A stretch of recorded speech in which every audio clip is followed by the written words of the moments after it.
शैतान का काम, शैतान की उपस्थिति, दुष्ट आत्मा की ओर से परेशानी आप यीशु के नाम में से निकाल सकते हैं। आपको एक और इवेंजलिस्ट नहीं चाहिए, आपको परमेश्वर का वरदान पाया दास नहीं चाहिए, आपको किसी का द्वार खटखटाने की जरूरत नहीं, किसी पोस्ट कार्ड भेजने की जरूरत नहीं, आपको और कहीं छुटकारा पाने के लिए लाइन में खड़े रहने की जरूरत नहीं है। आप ले सकते हैं, केवल उसके नाम का उपयोग करने से मेरे नाम में तुम दुष्ट आत्माओं को निकालोगे। ये सच्चा विश्वासी है।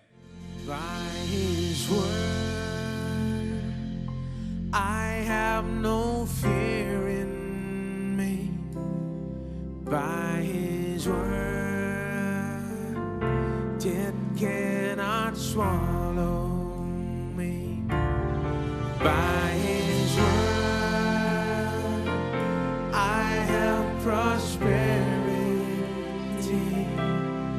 By his word, sickness can't dwell in me. By his word,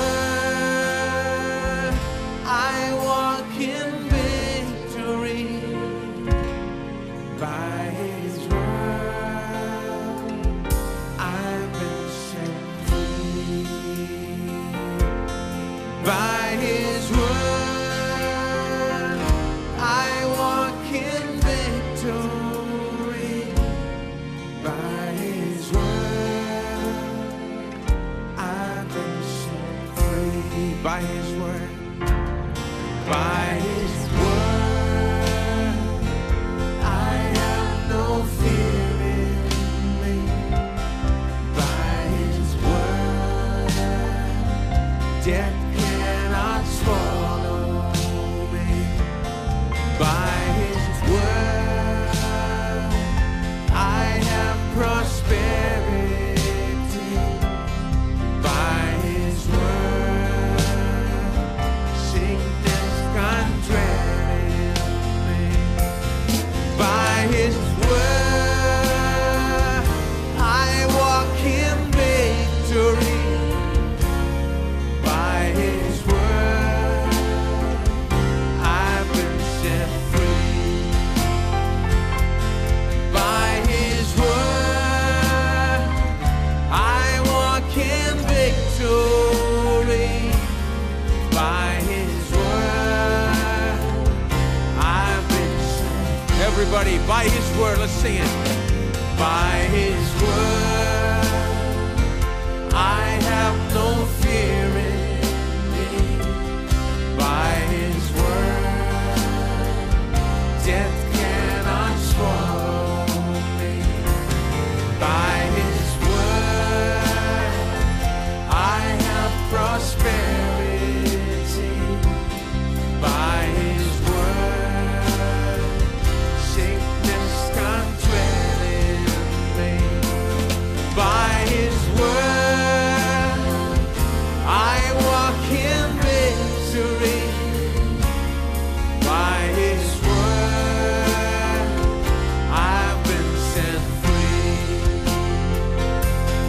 By his word, I walk in victory.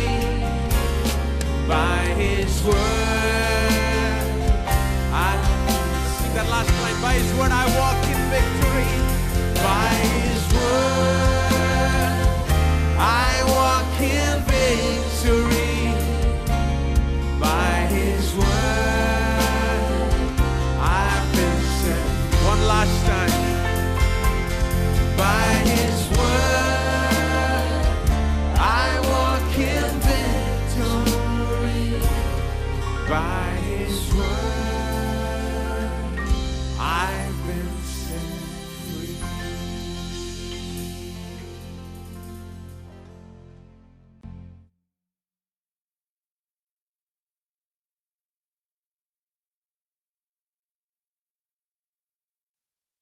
Please मेरे साथ में निकालें मरकुस रचित सुसमाचार अध्याय 16। चलिए मैं आपको सारांश में बताऊं कि पिछले कुछ हफ्तों से हम क्या सिखा रहे हैं। हम सिखा रहे हैं कि हम कौन हैं और हमारे पास में क्या है। हमने बहुत ही सरल शब्दों में यहां पर इसे रखा है, लेकिन हम सच में आपको सिखाएंगे कि हम कौन हैं, हमारे पास क्या है, हमारी दशा और स्थिति क्या है और हम क्या कर सकते हैं, हमारे लिए क्या संभव है, और ये सारी बातें। हम इसे कहते हैं हम कौन हैं और हमारे पास में क्या है। और इसमें हमने चर्चा शुरू की थी कि परमेश्वर ने हमें कैसे कहा है। ईश्वर परमेश्वर के स्वरूप समानता में बनाए गए। परमेश्वर ने हमें छोटे ईश्वर जैसे बनाया है। यह बाइबल का सत्य है। परमेश्वर इस्राएली लोगों से कहता है कि मैंने तुम्हें ईश्वर बनाया है, लेकिन तुम साधारण मनुष्य जैसे जीते हो। वो कहता है तुम सामान्य लोग जैसे जीते हो। बहुत से लोग ऐसे ही हैं, वो नहीं जानते कि वो छोटे ईश्वर होने के लिए बनाए गए हैं। वो अपना जीवन बिताते हैं मनुष्य जैसे, जीकर मरने के लिए, ये जाने बिना कि वो किस लिए बुलाए गए हैं और उन्हें क्या बनाया गया है। हमने पहले आपको यह दिखाया था, इसके बाद में शिक्षा के दूसरे भाग में हम गए थे, जहां पर हम चर्चा कर रहे हैं नई वाचा जो हमें दी गई है, और नई वाचा हमें क्या देती है। क्योंकि हम बता नहीं पाएंगे कि हम कौन है और हमारे पास में क्या है नई वाचा, और वो हमारे लिए क्या है, इसे कहे बिना। मैंने आपको बताया कि ये शब्द वाचा, जिसे नियम के रूप में अनुवाद किया गया है, आपके पास पुराना और नया नियम है, इसे मिलाकर बाइबल बनती है। सच में ये तो वाचा है। एक और शब्द है कॉन्ट्रैक्ट, और भी एक शब्द है जो बहुत ही दिलचस्प है, जिसकी ओर हम ध्यान दे रहे हैं। वो शब्द है वसीयत। वसीयत, कानूनी वसीयत। वसीयत। अब ये वसीयत तो वो लिखता है जिसके पास देने के लिए बहुत कुछ है, और वो अपनी इच्छा यहां पर लिखता है कि कैसे जो कुछ उसके पास है वो किस तरह से उनमें बांटा जाए जिनसे प्यार करता है और उन्हें देना चाहता है। वसीयत इसी के बारे में है। वो इसे लिखता है, और वसीयत सक्रिय होती है जैसे वो मर जाते हैं। वसीयत जीवित होती है जब वसीयत का लिखने वाला मर जाता है। तब तक उन्होंने शायद 100 करोड़ रखे हो, लेकिन आप 1 रुपया नहीं ले सकते हैं। उनके मरने की राह देखनी है। उसके मरने पर यह सक्रिय हो जाती है। देखिए, यह तो बहुत ही महत्वपूर्ण मैं सोचता हूं। यहां पर यह शब्द वाचा, वाचा इस शब्द का अर्थ है वसीयत। इसका बहुत ही महत्वपूर्ण अर्थ है, क्योंकि जो नियम हमारे पास में है, नया नियम उदाहरण के लिए, यह हमारे लिए परमेश्वर की इच्छा है। परमेश्वर के पास देने के लिए बहुत है। हम अपने वंश को जो भी दे सकते हैं उससे बहुत बढ़कर प्रभु अपने लोगों को बहुत कुछ देना चाहता है, और वो जो भी देना चाहता है उसने अपनी वसीयत में से लिखा है। नया नियम इसी के बारे में है। और वो आया, उसने मनुष्य स्वरूप को लिया और संसार में आया, और वो क्रूस पर मरा। जिस पल वो क्रूस पर मरा, नई वाचा सक्रिय हो गई। इसलिए यीशु उस दिन जब उन्होंने आखिरी पर्व को मनाया था, उस समय उसने उनसे कहा कि ये तो नई वाचा का लहू है। सच में कहा, ये नई वाचा का लहू है। जो लहू उसने बहाया, जो जीवन उसने दिया, ये महत्वपूर्ण है, क्योंकि ये तो बिल्कुल नई वाचा की शुरुआत पर चिन्ह लगाता है। नई वाचा इतनी महत्वपूर्ण क्यों है? ये महत्वपूर्ण है क्योंकि ये इसलिए महत्वपूर्ण है क्योंकि देने के लिए बहुत कुछ है। परमेश्वर ने इतना दिया है, और प्रभु ने जो कुछ दिया है उसका हमें दावा करना चाहिए। इसलिए नया नियम बहुत ही महत्वपूर्ण है, खास करके रोमियो की पत्री से आगे, क्योंकि यह ऐसे वाक्य है कि परमेश्वर हमें क्या देना चाहता है। परमेश्वर क्या घोषित करता है कि हमें क्या दिया गया है, क्या हमारा है। हमें जानना होगा कि यहां पर क्या लिखा है, क्योंकि जब हम जानेंगे कि यहां पर क्या लिखा है, वसीयत में क्या है, तो आप विश्वास करेंगे और आप कहने लगेंगे, और फिर आप अपने विश्वास में काम करने लग जाएंगे कि इस वसीयत में जो कुछ भी परमेश्वर ने आपको दिया है उसे आप प्राप्त कर ले। यह आपकी हो जाती है जब आप विश्वास करके इसे कहने लगते हैं, और जब इस पर विश्वास रखने लगते हैं, आप इन आशीषों में चलना शुरू करते हैं जो परमेश्वर ने आपको दी है। अब लोग सवालों से भरे होते हैं। वो कहते हैं अगर विश्वास करे और अंगीकार करे और भरोसा करे तो आपको यह कहना है कि जो कुछ भी नई वाचा में दिया गया है वो सब कुछ मेरा है। यह अद्भुत बात है कि दूसरी किसी बात के बारे में लोगों के पास सवाल नहीं होता है। वो डॉक्टर के पास जाते हैं और डॉक्टर प्रिस्क्रिप्शन लिखकर कहते हैं घर जाकर ये सारी दवाइयां सुबह, दोपहर और शाम को लेना। एक समय एक गोली, वो तुरंत घर में जाते हैं और जैसे ही सुबह का नाश्ता किया है तो गोली निकाल लेते हैं, मुंह में रखकर पानी पीते हैं, जल्दी से उसे निगल लेते हैं और विश्वास करते काम करेगी। वो अपेक्षा करते हैं कि कुछ हो, अपेक्षा करते हैं कि बुखार चला जाएगा या खांसी खत्म हो जाएगी। और अपेक्षा करते हैं कि जो भी होना चाहिए वो सारी बातें हो जाएगी। दोपहर में ऐसा करते हैं, रात को ऐसा करते हैं क्योंकि डॉक्टर ने ये कहा है। वो धार्मिक रूप में इसका उपयोग करते हैं। लेकिन जब चर्च में आते हैं और हम कहते हैं विश्वास कीजिए, इसका अंगीकार कीजिए और तो इसे पालोगे, तो वो कहते हैं ये कैसे संभव है भाई, मैं ये नहीं समझता। क्या ये अजीब नहीं कि इसके बारे में उनके पास बहुत से सवाल हैं? मैं ये कह रहा हूं कि अगर आप बस विश्वास करें और इसका अंगीकार करें और इस पर विश्वास करें, आप इसे पाएंगे और आप परमेश्वर की सारी आशीषें पाएंगे, क्योंकि ये इसी तरह से काम करता है। ये काम करता है, परमेश्वर ने ऐसे ही निश्चित किया है। समझ के बिना हम बहुत सी चीजों का उपयोग करते हैं। मैं कार चलाता हूं, उसकी पूरी टेक्नोलॉजी समझे बिना ही कार ड्राइव करता हूं। बहुत से लोग जिन्हें ड्राइविंग नहीं आती थी अभी ड्राइव करते हैं, तो मैं क्यों ना चलाऊं? मुझे ड्राइविंग आती है। बहुत से लोग गाड़ी आगे चलाते हैं लेकिन रिवर्स नहीं ले पाते हैं। बहुत सी समस्याएं हैं लेकिन फिर भी वो गाड़ी चलाते हैं और बहुत कम ज्ञान के साथ चलाते हैं। कार के बारे में कुछ ज्यादा पता नहीं है। कार रुक जाए तो कुछ भी नहीं कर सकते हैं। यदि समस्या हुई तो उन्हें पता नहीं है।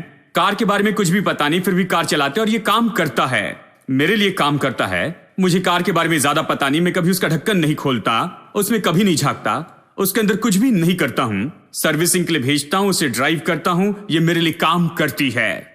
यदि उसमें बैठ जाऊं, उसे स्टार्ट करूं तो मेरे लिए चलती है। मुझे यही चाहिए। मुझे पूरा विवरण जानने की जरूरत नहीं। मैं विवरण जान सकता हूं, अगर मैं इसमें जाकर इसका अध्ययन करता हूं तो जान सकता हूं, लेकिन जानना जरूरी नहीं है। मेरे लिए ये काम करता है। और मैं आपसे कहता हूं, परमेश्वर ने अपनी अर्थव्यवस्था ऐसे निश्चित की है, वैसे काम करता है। उसकी वाचा काम करती है। यदि आप विश्वास करें, अंगीकार करें और यह आपका है, ऐसे व्यवहार करते जाएं, ये विश्वास करें कि यहां जो भी लिखा है ये सब आपका है, और विश्वास करते हैं कि ये ऐसा है जो कि अभी इस समय तुरंत ही आपका है, तो आप इसे अभी पाएंगे ही। यही तो बात है और इसलिए हम इस पर चर्चा कर रहे हैं। ऐसी बातें जो यीशु ने इस वसीयत के बारे में कही है, उसके मरने के पहले कि वो इस वसीयत को जीवित करे। वसीयत लिखने वाला यीशु मर गया और इसके कारण वसीयत जीवित हो गई। उसके मरने के पहले और वसीयत को सक्रिय करने के पहले उसने वसीयत के बारे में कहा मांगो तो तुम्हें दिया जाएगा, ढूंढो तो तुम पाओगे, खटखटाओ तो तुम्हारे लिए खोला जाएगा। वो नई वाचा के बारे में कह रहा था और नई वाचा की संभावना के बारे में कह रहा था। सच में जो भी मांगता है वो पाता है, उसने कहा। यह कैसे संभव है? अब आपको इसे एक साथ रखना होगा। पहला यूहन्ना अध्याय 5 वचन 14 और 15 के साथ। यहां पर यह कहता है कि यही तो हियाव हमारे पास उसमें है कि यदि हम उसकी इच्छा के अनुसार कुछ मांगते हैं। सब लोग कहें उसकी इच्छा के अनुसार। देखिए, इच्छा यहां पर है। यदि आप उसकी इच्छा के अनुसार कुछ मांगते हैं, हम जानते हैं कि वो हमारी सुनता है। यदि आप उसकी इच्छा के अनुसार कुछ मांगते हैं तो जानते हैं वो सुनता है। लेकिन बहुत से विश्वासियों की समस्या ये है, उसकी इच्छा क्या है? कहते हैं भाई मुझे बताइए, मैं प्रभु की इच्छा कैसे जानूं? तो वो निर्णय लेते हैं जो भी हो रहा है ये परमेश्वर की इच्छा है। हाथ टूट गया तो ये प्रभु की इच्छा है। उनकी नौकरी चली गई, ये प्रभु की इच्छा है। पत्नी छोड़कर चली गई, ये प्रभु की इच्छा है। जानते हैं कुछ भी हुआ, कोई विपत्ति आई, ये सब प्रभु की इच्छा है।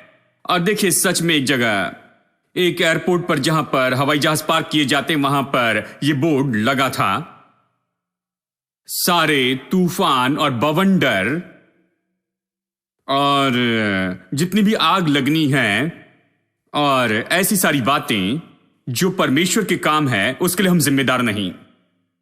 देखिए, वो कह रहे हैं ये सारे काम परमेश्वर के हैं। परमेश्वर के काम क्या है? आग लगाना परमेश्वर का काम है। यदि बिल्डिंग नीचे गिर जाती है, यह परमेश्वर का काम है। यदि 50 लोग मर जाए तो यह परमेश्वर का काम है। यदि विपत्ति आती है तो यह परमेश्वर का काम है। उनके काम क्या है? हमेशा उनके काम अच्छे हैं, वो कभी बुरा नहीं करते हैं। ये सारे बुरे काम तो परमेश्वर ही करता है। वो कहते हैं ये परमेश्वर के काम हैं।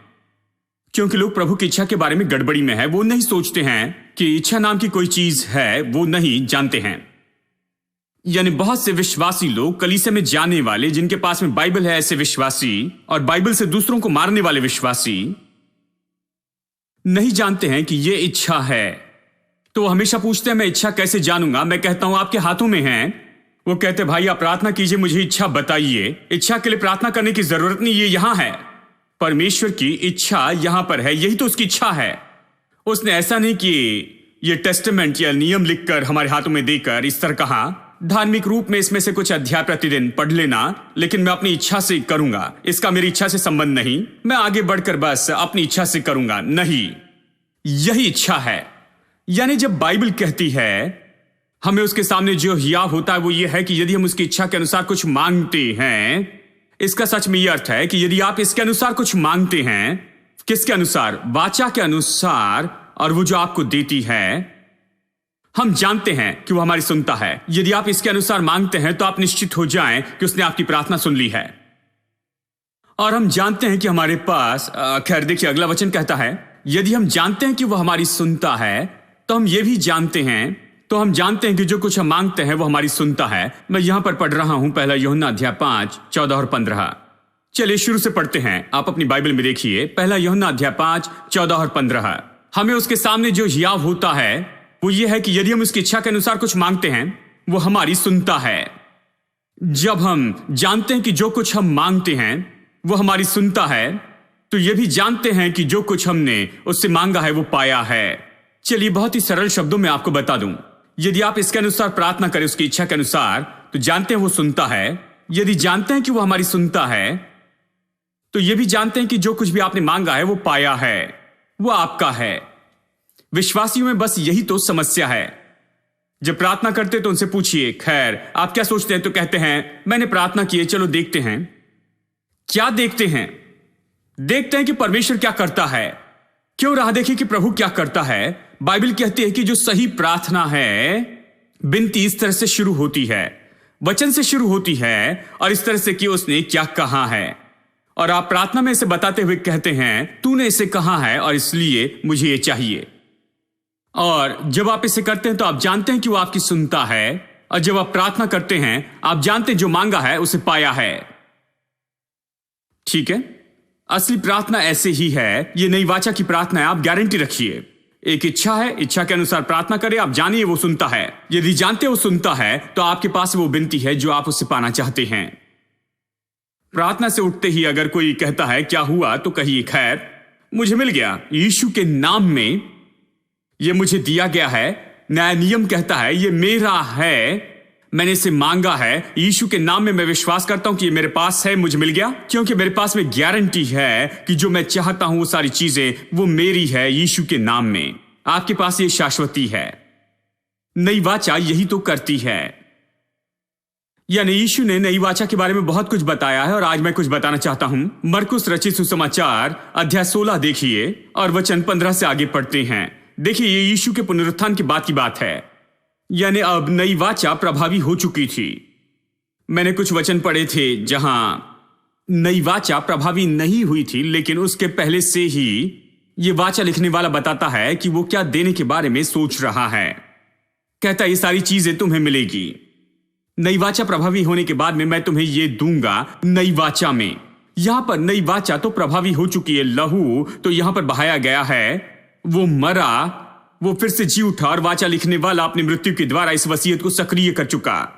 अब ये कहता है वचन 15 में, उसने उनसे कहा, यीशु चेलों से कहता है कि तुम सारी पृथ्वी पर जाकर सुसमाचार का प्रचार करो। जो विश्वास करे और बपतिस्मा ले वो उद्धार पाएगा, लेकिन जो विश्वास न करे वो दोषी ठहरेगा। और ये चिन्ह हैं, अब गौर से सुनिए, और विश्वास करने वालों में ये चिन्ह होंगे। जब आप बाइबल पढ़ते हैं, मैंने बहुत समय पहले सीख लिया कि जब भी बाइबल पढ़ता हूं तो सावधान रहूं, इसे हल्के रूप में नहीं ले सकते हैं। बहुत से लोग कहते हैं बाइबल कहती है कि विश्वासियों में ये चिन्ह होंगे। नहीं, ये इस तरह से नहीं कहते कि विश्वासियों में होंगे, क्योंकि बहुत से विश्वासियों के पीछे विपत्तियां ही आती हैं। देखिए ये कहता है जो विश्वास करते हैं उनके बीच में ये चिन्ह होंगे। बहुत से विश्वासी हैं जो विश्वास नहीं करते। बहुत से विश्वासी जिनके पास बाइबल में चर्च में जाते हैं, अच्छे लोग हैं, लेकिन विश्वास नहीं करते हैं। क्या फर्क है एक विश्वासी में और जो विश्वास करता है उसमें? जो विश्वास करता है वो तो ऐसा है जो परमेश्वर के वचन को असलियत में लेता और कहता है हां ये मेरा है। वचन कहता है ये मेरा है इसलिए मैं ऐसा ही हूं। वचन कहता मैं ऐसा हूं इसलिए मैं घोषित करूंगा आज के दिन से आगे कि मैं तो बिल्कुल ऐसा ही हूं। वचन कहता है, नया नियम कहता है कि मेरे पास में ये है और इसलिए आज के दिन से आगे मैं घोषित करूंगा कि ये मेरा है और मेरे पास ये है। प्रभु का वचन नया नियम ये कहता है कि मैं ये कर सकता हूं, और इसलिए आज के दिन से आगे मैं ये घोषित करता हूं और करते रहूंगा कि मैं ये कर सकता हूं। मैं कहूंगा कि ये क्या कहता है कि मैं कौन हूं। मैं घोषित करूंगा कि जो ये कहता है मेरे पास है। मैं घोषित करूंगा जो ये कहता है कि मैं कर सकता हूं, क्योंकि जो ये कहता है कि मैं हूं वो मैं हूं। जो कहता है मेरे पास है वो मेरे पास है। जो ये कहता है मैं कर सकता हूं वो मैं कर सकता हूं। यदि ये कहता है मैं कर सकता हूं तो ये विश्वासी है। बहुत से लोगों के लिए बाइबल ऐसी किताब नहीं है। बाइबल एक धार्मिक किताब है। हर दिन कुछ अध्याय पढ़ते हैं, वो अच्छे लोग हैं, सभ्य लोग हैं, और फिर वो काम पर जाते हैं, अपना जीवन जीते हैं। वो धोखा नहीं देते, चोरी नहीं करते हैं, यानी शराब पीकर, सिगरेट पीकर कहीं थूकते नहीं, जानते हैं। वो अच्छे लोग हैं, लेकिन वो सच में विश्वास नहीं करते कि वचन जो कि नया नियम है, ये वसीयत है, ये प्रभावी है, और इसमें जो कुछ भी लिखा है वो सब कुछ अभी इस समय उनका है। ये विश्वास नहीं करते। देखिए, यही तो फर्क है विश्वासियों में और जो विश्वास करता है उस व्यक्ति में। जो विश्वास करता वैसा है जो सच में इसे लेता है और इसके साथ में व्यवहार करता है कि नकद कर ले। ये वो है जो विश्वास करता है, यानी जो विश्वास करते हैं उनके मध्य में ये चिन्ह होंगे, या हम इस तरह से कहते हैं ये चिन्ह उनके साथ होंगे। जो विश्वास करते हैं कि ये चिन्ह होंगे, जो विश्वास करते हैं उनके साथ ये चिन्ह होंगे। हेलो, ये चिन्ह हर विश्वासी के साथ नहीं होंगे, लेकिन उनके साथ होंगे जो विश्वास करते हैं, उनके साथ ये चिन्ह होंगे। उन्हीं के साथ होंगे जो विश्वास करते हैं कि ये चिन्ह होंगे। ठीक है, और कौन से चिन्ह होंगे? अब इसे सुनिए। मेरे नाम में वो दुष्ट आत्माओं को निकालेंगे। ये विश्वासी हैं। ये वो है जो विश्वास करता है, सच्चा विश्वासी जो सच में विश्वास करता है वो दुष्ट आत्माओं को निकालेगा। क्या आपने ऐसे विश्वासियों को देखा है? बहुत से विश्वासी तो ऐसे होते हैं कि जब दुष्ट आत्मा आए तो वो एक इवेंजलिस्ट को ढूंढते फिरते हैं। वो जानते सबसे बड़े इवेंजलिस्ट कहां पर रहते हैं और उनकी अपॉइंटमेंट कैसे ले, और कौन जादू टोने को निकाल सकता है, कौन इस और उस दुष्ट आत्मा से निपट सकता है, और कौन इसमें एक्सपर्ट है। उन्हें सारी जानकारी पता है किसके पास जाना है। वो इतने ही विश्वासी हैं। वो दुष्ट आत्माओं को निकालने वाले विश्वासी नहीं हैं। ये कहता है जो विश्वास करेंगे उनमें ये चिन्ह होगा कि मेरे नाम में वो दुष्ट आत्माओं को निकालेंगे। समस्या क्या है? लोग कहते हैं दुष्ट आत्मा ऐसा ऐसे कर रही है, उसे निकाल दे, उसे जाने की आज्ञा दे। और इसलिए भाई मैंने आज पोस्ट कार्ड भेजा है इस इवेंजलिस्ट को। वो मेरे लिए उपवास प्रार्थना करेंगे। आप खुद इसे क्यों नहीं निकाल देते हैं? नहीं भाई, मैंने पत्र लिखा है। वो बताएंगे कि दुष्ट आत्मा क्या कहती है। वो दुष्ट आत्मा से पूछेंगे कि क्या वो जाएगी, मुझे छोड़ेगी या नहीं। हर तरह के अजीब लोग हैं। बाइबल कहती है कि विश्वास करने वालों में ये चिन्ह होंगे, वो दुष्ट आत्माओं को निकालेंगे। शैतान का काम, शैतान की उपस्थिति, दुष्ट आत्मा की ओर से परेशानी आप यीशु के नाम में से निकाल सकते हैं। आपको एक और इवेंजलिस्ट नहीं चाहिए, आपको परमेश्वर का वरदान पाया दास नहीं चाहिए, आपको किसी का द्वार खटखटाने की जरूरत नहीं, किसी पोस्ट कार्ड भेजने की जरूरत नहीं, आपको और कहीं छुटकारा पाने के लिए लाइन में खड़े रहने की जरूरत नहीं है। आप ले सकते हैं केवल उसके नाम का उपयोग करने से। मेरे नाम में तुम दुष्ट आत्माओं को निकालोगे। यह सच्चा विश्वासी है। For all you've given to me, for all the blessings that I cannot see. Thank you, Lord. Thank you, Lord. With a grateful heart, with a song of praise, with an outstretched arm, I will bless your name. Thank you, Lord. I just want to thank you, Lord. Thank you, Lord. I just want to thank you, Lord. Thank you, Lord.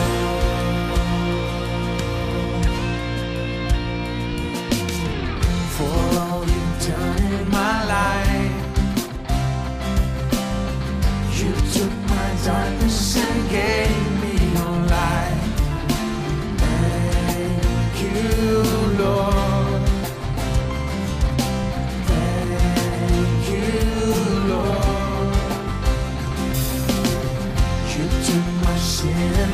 shame. You took my sickness and healed all my pain. Thank you, Lord. Thank you, Lord. With a grateful heart, with a song of praise, with an outstretched arm, I will bless your name. Thank you, Lord. I just want to thank you, Lord. Thank you, Lord. I just want to thank you, Lord. Thank you, Lord. I just want to thank you, Lord. Thank you, Lord. I just want to thank you, Lord. Thank you, Lord. Oh, my friend, just thank Him right now. Oh, Lord, we thank you. There is so much for us to thank you for. We are grateful to you. Lift up your voices and let's sing to Him with a grateful heart. With a grateful heart, with a song of praise, with an outstretched arm, I will bless you. With a grateful heart, with a grateful heart, with a song of praise, with an outstretched arm, I will bless your name.